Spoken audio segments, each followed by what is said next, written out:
guys! Welcome back to my channel. Ito pala yung story kung bakit nag-kiss. May issue nag-kiss itong si GM at si Ate Jazz nyo. Nalasing pala si Ate Jazz. Siguro pinagbigyan siya ni Kuya yung adult housemate na uminom pero hindi yan naka-live sa Lazada. Kasi nung umaga nalaman na ng lahat sa live na may hangover ang Ate Jazz nyo. Alam niyo naman pag nalalasing, lumalabas talaga ang pagtotoong feeling. Gusto.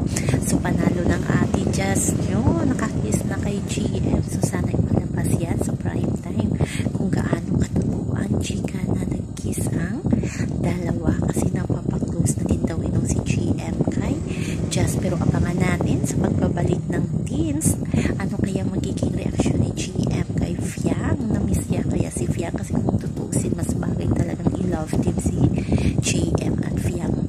Malakas ang karisma sa tao ng dalawang pang-lead role talaga kasi itong si Fiang eh. So yan ako guys ang ating update. So hanggang sa muli. Bye-bye. Always remember, wag po tayo magpaka-stress.